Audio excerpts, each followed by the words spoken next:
Assalamualaikum warahmatullahi wabarakatuh. Perkenalkan, kami dari kelompok 8B2, kelas 3B, mata kuliah Komputer dan Masyarakat, Rekayasa Perangkat Lunak, UPI Kampus Cibiru tahun 2021. Saya Asfi Triawan. Saya Imanur Rahman. Saya Udela Raja Wakil.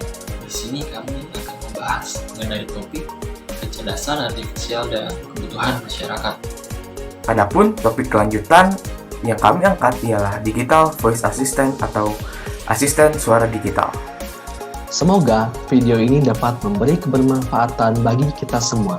Selamat menyaksikan.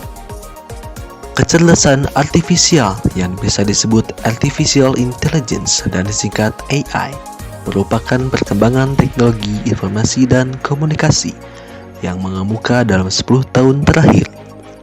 Pemanfaatan AI oleh industri tidak hanya terbatas di sektor industri telekomunikasi, namun juga di sektor perbankan, manufaktur, jasa, sektor pemerintahan, bahkan di dalam lingkungan keluarga.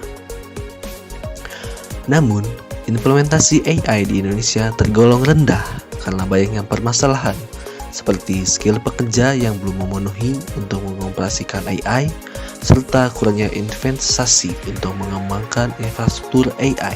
Mungkin kita tak menyadari betapa banyaknya peran artificial intelligence ini dalam keseharian kita saat ini. Saat berpikir tentang AI, mungkin yang muncul di benak kita adalah film-film bergenre sci-fi seperti Star Wars, Terminator, atau berbagai macam film mengenai robot. Istilah machine learning bagi masyarakat awam dipandang sebagai hal yang futuristik, imajinatif, dan tidak nyata. Padahal, contoh penerapan AI saat ini bisa kita temui dalam kehidupan sehari-hari. Bahkan, peranan AI atau kecerdasan artifisial ini dalam kehidupan kita sudah dimulai sejak kita bangun tidur. Menurut Kamus Oxford, arti artificial intelligence adalah the theory that development of computer systems able to perform tasks that normally require human intelligence, such as visual perceptions, speech recognition, decision making, and translation between language. Adapun kalau diartikan dalam bahasa Indonesia adalah teori dan pengembangan sistem komputer yang mampu melakukan tugas-tugasnya. Biasanya membutuhkan kecerdasan manusia seperti persepsi visual, pengenalan suara, pengambilan keputusan, dan penerjemahan antar bahasa. Sehingga, artificial intelligence ini merupakan sebuah teknologi yang memungkinkan sistem komputer, perangkat lunak, program, dan robot untuk berpikir secara cerdas layaknya manusia. Adapun, kecerdasan buatan ini dibuat melalui algoritma pemrograman yang kompleks dalam sebuah mesin. Di kehidupan modern kini, banyak jenis dari kecerdasan artifisial yang dimanfaatkan di berbagai aspek kehidupan.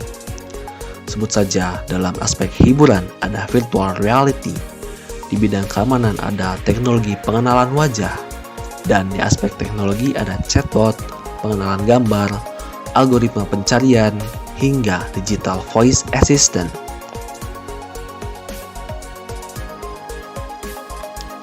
Lalu, seperti apa pentingnya artificial intelligence atau urgensinya di kehidupan manusia pada zaman sekarang? Percepatan penggunaan teknologi digital dalam kehidupan masyarakat terdongkrak seiring merebaknya wabah COVID-19. Kondisi ini menyebabkan ketersediaan talenta di bidang teknologi, khususnya data science dan artificial intelligence, kian mendesak. Menurut Profesor Ismail Khalil, Deputy Head of the Institute of Telecooperation, Johannes Kepler University Linz di Austria, dalam kegiatan The Sixth ICIC atau International Conference on Informatics and Computing 2021. Beliau mengatakan bahwa kecerdasan artifisial merupakan sub-bidang ilmu komputer yang ditunjukkan untuk pengembangan komputer dengan kemampuan untuk melakukan hal-hal yang membutuhkan suatu kecerdasan seperti perilaku manusia yang mampu berpikir dan bertindak secara cerdas. Dengan kecerdasan artifisial, maka diperoleh sebuah keuntungan, yakni adanya peningkatan sumber daya komputasi, pertumbuhan data yang eksplosif, pergeseran dari kecerdasan buatan yang luas dan fokus yang lebih dalam pada masalah tertentu. Hal itu membuat kebutuhan talenta di bidang teknologi, khususnya data science dan AI, kian meningkat dan mendesak lantaran lulusan dari kampus masih belum mencukupi. Dengan adanya kecerdasan artifisial ini, ilmu pengetahuan bisa berkembang sehingga terciptalah sumber daya manusia yang menguasai teknologi digital dengan cakap dalam sebuah transformasi digital. Sebelumnya, apakah di antara kalian ada yang mempunyai smartphone? Tentunya saya rasa zaman sekarang penggunaan smartphone sudah menjadi hal lumrah dan bahkan telah menjadi kebutuhan. Terkadang saking sibuknya seseorang, dia memerlukan sesuatu yang dapat membantu aktivitasnya sehari-hari. Apakah kalian pernah menggunakan Google Assistant? Ketika kita bilang "Oke Google", dia siap menerima dan menjawab apapun yang kita tanyakan. Nah, itu adalah salah satu dari sekian banyak jenis kecerdasan buatan yang ada. Digital Voice Assistant, dikenal juga dengan sebutan asisten virtual cerdas, adalah perangkat lunak yang diciptakan untuk melakukan tugas berdasarkan perintah verbal yang diucapkan oleh pengguna. Pengguna dapat mengajukan pertanyaan pada asisten digital dan menggunakan teknologi ini untuk membantu aktivitas sehari-hari, misalnya memutar media atau menelpon seseorang lewat perintah suara, mengelola email, mengorganisir daftar yang harus dilakukan atau to-do list, hingga membantu mencarikan informasi tentang sesuatu. Salah satu implementasi dari Digital Voice Assistant yang sering digunakan berbentuk software smartphone dan smart speaker seperti Google Assistant, Google Home, Siri, Cortana, dan Alexa. Sekedar informasi, untuk menggunakan fitur voice assistant pada smartphone atau smart speaker, kita hanya perlu mengucapkan keyword khusus yang digunakan berdasarkan produk yang dipakai. Contohnya Google Home. Google Home adalah sebuah device yang berbentuk sebuah speaker yang terkoneksi dengan Google. Penggunaan Google Assistant atau Google Home, kita tinggal mengucapkan "Oke Google", maka fitur voice assistant akan aktif. Fitur yang tersedia pun yaitu bisa memberitahu jadwal kita, menyalakan alarm, menyalakan lampu, memainkan musik, serta menanyakan tempat terdekat asalkan kita menghubungkan dengan Google account kita, dan masih banyak lagi fitur yang ditawarkan oleh Google Home ini. Adapun fitur hiburan lain yakni kita bisa bertanya apapun padanya, bahkan lelucon sekalipun. Google Home sendiri bisa digunakan secara personal maupun digunakan oleh banyak user dalam satu ruangan atau kantor. Yang kedua ada Siri. Siri adalah asisten pribadi pintar yang membantu Anda menyelesaikan segala sesuatu cukup dengan memerintahkannya. Yang membedakannya adalah Siri ini tersedia di perangkat iPhone dan iPad saja. Fitur unggulan selain bisa menggunakan suara pengguna untuk mengirimkan pesan, menjadwalkan pertemuan, menelepon, dan banyak lagi, adalah Siri mengerti cara berbicara Anda seperti biasa, dan Siri menanyakan sesuatu jika memerlukan informasi lebih lanjut untuk menyelesaikan tugas. Ketiga ada Alexa. Alexa ini adalah asisten suara digital besutan Amazon yang memiliki fungsi serupa seperti Siri pada Apple atau Cortana pada Windows.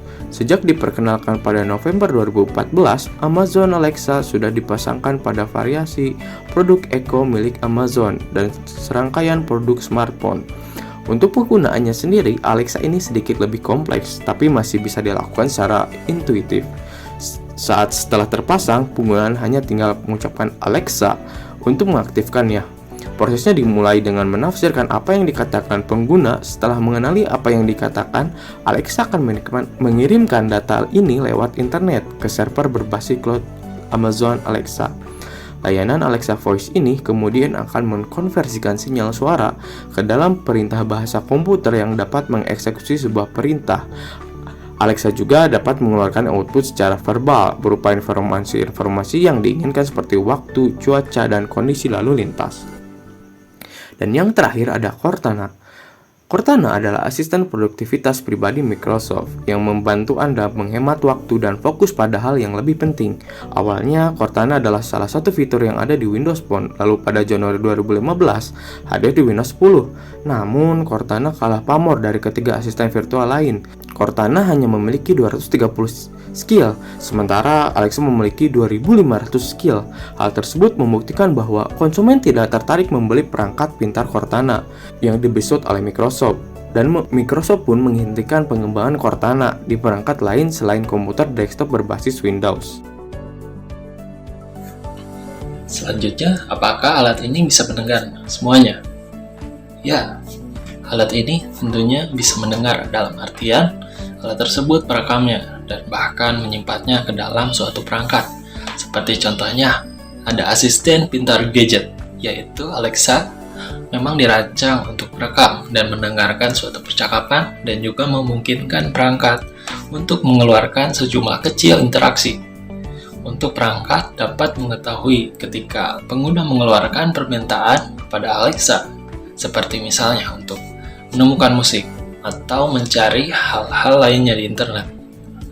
Namun, alat ini juga terkadang dapat merekam tanpa sepengetahuan pengguna, karena mungkin asisten perangkat ini masih memiliki kesalahan, dan yang dapat mendengarkan bukan saja hanya pengguna, namun orang-orang pekerja di balik alat ini, yaitu Amazon sendiri, dapat mendengarkan rekaman dengan maksud untuk meningkatkan sistem pengenalan suaranya dan meninjau tanggapan dari alat tersebut atas permintaan yang dibuat di rumah dan kantor pengguna. Kemudian, apakah benar-benar dibutuhkan masyarakat atau tambahan? Ada beberapa contoh kasus kehidupan sekarang yang bisa dibantu dan dioptimalisasi oleh digital voice assistant, sehingga menjadi modal utama apakah hal tersebut dibutuhkan di masyarakat. Antara lain, yang pertama, Google Home bisa memberikan langkah demi langkah ketika penggunanya memasak. Tentunya seseorang dalam belajar memasak bisa dari berbagai hal seperti buku resep dan menonton video tutorial di YouTube. Namun, Google Home bisa menjadi sebuah guide bagi penggunanya dalam belajar memasak daripada pengguna tersebut memberi waktu lebih untuk membuka halaman selanjutnya ataupun mengklik tombol pause dan play terus-menerus. Yang kedua, Google Home bisa dipakai pengguna untuk mentransmisikan video ke Smart TV dan musik ke speaker lain. Pengguna bisa meminta Google Home untuk memutar video YouTube serta menggunakannya sebagai dukungan untuk Netflix dan Stan. Namun tentunya speaker yang dibutuhkan pun harus kompatibel, contohnya seperti Chromecast. Kemudian yang ketiga, Siri bisa memberikan rekomendasi pilihan kepada penggunanya. Contoh, ketika pengguna terlambat untuk melakukan rapat, Siri mungkin menyarankan agar Anda menelpon bos Anda di layar utama, atau saat Anda menggesek ke bawah untuk mencari dan mengakses opsi rekomendasi dari Siri. Akan tetapi, kita juga perlu tahu bahwa harga seperangkat alat ini pun lumayan merogoh kocek. Dilansir dari Class.co, sebuah digital voice assistant yang modelnya sudah skala penuh harganya bisa antara $100 sampai $400. Lalu untuk model sederhananya saja sekitar seharga Rp679.000. Kurang lebih begitu saja penjelasan tentang digital voice assistant ini. Memang tetap ada dua sisi koin di baliknya, yakni kebermanfaatan dan kemudahan masyarakat dalam menjalankan aktivitas sehari-harinya, serta bagaimana mahalnya perangkat tersebut, serta isu mengenai direkamnya segala chat dan aktivitas pengguna. Tinggal kita sebagai pengguna yang menentukan apakah ingin memakai produk digital voice assistant ini. Sekian saja yang dapat kami sampaikan, kami dari kelompok 8B2. Mohon maaf apabila ada kesalahan baik itu dalam perkataan, penjelasan maupun pembuatan video ini. Wassalamualaikum warahmatullahi wabarakatuh.